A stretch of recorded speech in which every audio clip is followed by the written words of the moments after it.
Hello everyone, welcome back to another video, and today, welcome to another Arcade Crainiacs video. So 3 videos means new theories, and to be honest, I don't really have a lot to talk about other than Bald Guy Law, yes, finally, yes, and the worst character is gone, thank you Edward, and new EXE characters.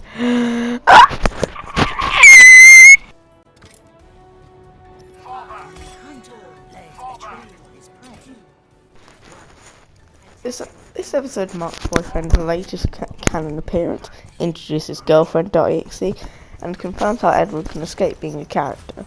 I also believe the same goes for Nicole. Well, just some of my favourite things, and things that kind of hurt me a little bit inside, but don't at the same time. Anyway, on to the law. Bullet point 1.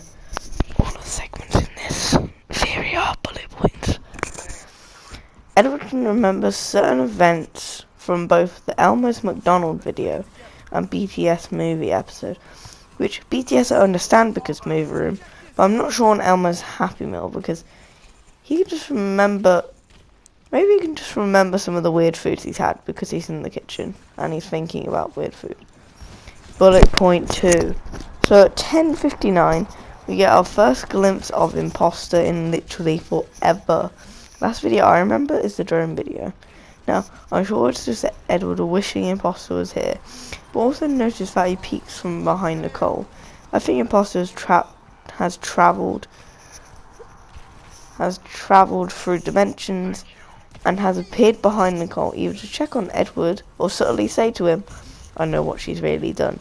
Maybe it's foreshadowing to Edward learning about Nicole's involvement in Lissy and her alignment with his mortal enemies, mostly. It links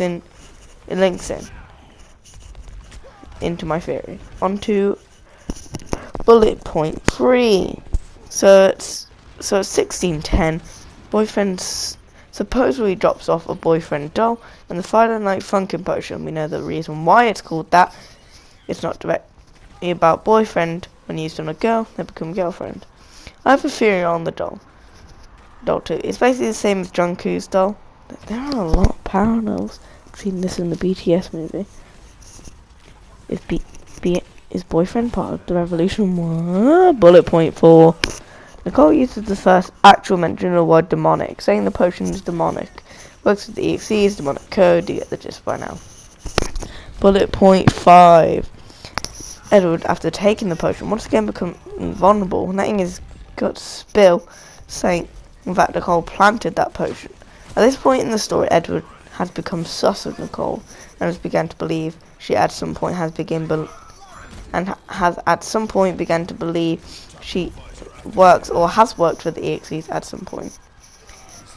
Bullet point 6. Nicole adds more fuel to the fire by holding a normal. I'm pretty sure it's actually bullet point 7, but I don't care.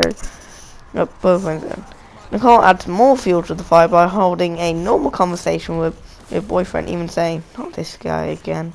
Showing that in the server she was not a big fan of boyfriend, perceiving him as annoying or making jokes about his voice. Bullet point 8. Boyfriend repeats the phrase girlfriend over and over again. He did this in a previous video too, but seems to be more ease when it's someone he recognises. Now, all the EXEs have personal motives. Dora's, or Daniel Dora's, was scrambling Edward. Jungkook was driven by a lust for Nicole. A boyfriend just wants his girlfriend.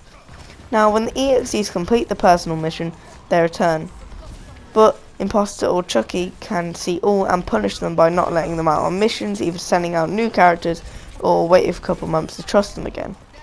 Now, in this episode, BF succeeds, turning Nicole into girlfriend, who's faithful to canon, can speak words, while boyfriend only speaks in a variety of beeps and bops and grrrs. I can't do it. Ah!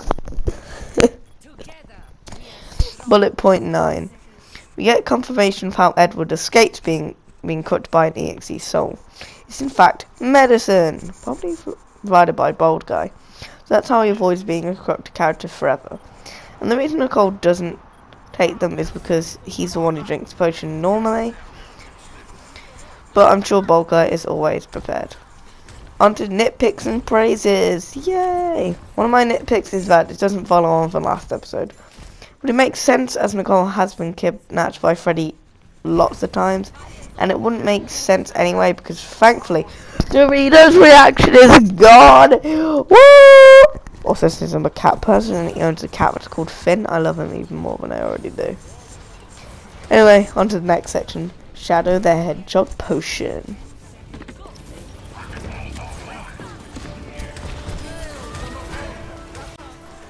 So, in my third Arcade Crainiacs theory video, I said the potions room is the name I chose for the room that has 3 doors where potions are drunk. I named it the potion room. That is now the canon name for that area. Thank you. That was bullet point 1, by the way, I just didn't mention it. Bullet point 2. I was surprised when he heard he was going to have a second potion video, but I was even more surprised when it was the Bald Guy potion. If you don't know, Bald Guy is a central key to the story of Arcade Crainiacs. So when I see him, if he gets mentioned, I go into full theory mode. And since this is a Bald Guy potion, and my theory was that he made potions, then he made a potion of himself, and it's finally got on the market thanks to Lissy. Bullet point 3. Edward says Bald Guy goes blue sometimes. I believe Bald Guy has a full demon form, which I'm convinced to draw and at Edward on Twitter with. Yeah, I'm going to do that. Bullet point 4. Now, I'm not sure on the implications of the Bald Guy potion, since all the EXEs are demonic and Bald Guy inherited demonic powers. Maybe that's why he turned. But I also think the reason why Edward transformed back so fast is because Bald Guy does have some restraint and is able to get his soul away from Edward's quite fast. Also, this is the first time we've seen Bald Guy talk. We don't hear his voice, but we see his mouth move, so I guess it counts. I think bullet point 5. I think potions are now becoming ineffective after the medicine. Edward and Nicole took every type of potion shot so they could be protected. It still summons the character, but it no longer connects the souls together, or until the character decides that they give up because they completed their goal. But the medicine forces them out. Bullet point 6. Near the end of the video, Edward explains a large amount of his school story, which someone can relate to. Mine's just weird. I don't get bullied more than I deserve, and I just end up listening to people's sub-stories and snarky remarks. Back on track. Edward gets tickled by Shadow and say it's just like back in high school he was mirrored by someone called Robert. I have no nitpicks. Onto the triplet of these videos, the Paw Patrol Happy Meal. No dying on my watch. So this episode, despite being about Paw Patrol Happy Meals, surprisingly has a lot of raw jam-packed into it, which makes me very, very happy. I'm a happy boy.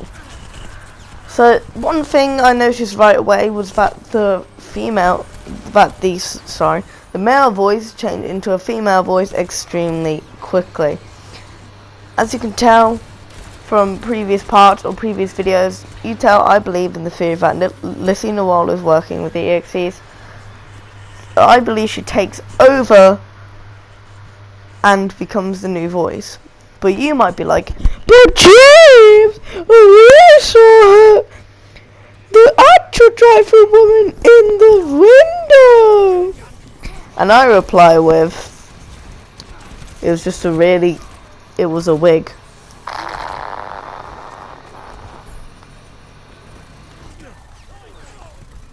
And she was wearing 1 second.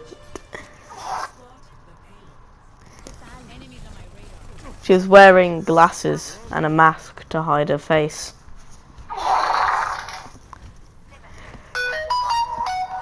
One second, guys. What do you mean it can't work? Her hair's just bunched up at the top. But you're questioning the physics of a world where you can summon Shadow the Hedgehog by drinking a potion. you're questioning the physics of a world where a bald guy is cursed by living computer code, but for not speaking, and then eventually one ends up killing him. Yeah, that's what I thought. So yeah, so we've seen them all. They get an instruction sheet in the box. Now, it would have been better if they sang the Paw Patrol theme song, because it's a bop. When you get to the chase potion, you better sing the Paw Patrol theme song before chugging. Bullet point 3. Yeah, that bit before is bullet point 1, in case they didn't gather. Bald guy is seen dancing a chase and hides him away. Maybe they're good friends in this server. Bald guy acknowledges he's on their team, and when Nicole says he's a traitor, he shakes his head before shrugging, as if to say, easy for you to say. Eventually they calm down and realise that he just wanted a pet dog, especially one he knows. Bullet point 4. Nicole and Edward find Chase dancing on the toilet, scream and run, and hide. Edward is found, says woof, and then gets his head grabbed with the signature Nicole screen to finish it off. The woof did make me laugh, but I don't think Chase is evil. I think it's just a protective dog. He knows bald guy, but he doesn't know Edward and Nicole. And after hearing them yell at his friend, he wouldn't be happy. Hence why he attacks. Once again, no nitpicks. So, quick announcement. I'll be taking a break off our Crainiacs lore and instead focus on 2 more YouTube channels that I want to theorize about. Beluga, yes, the Discord skit channel, and SMG4. They're muddle timelines and demand attention. But of course, I'll still be making Crainiac theories, but they'll be slower to make because of school and other theories anyway. Anyway, this video is in the playlist, of course, and I'll see you guys next time. Bye bye.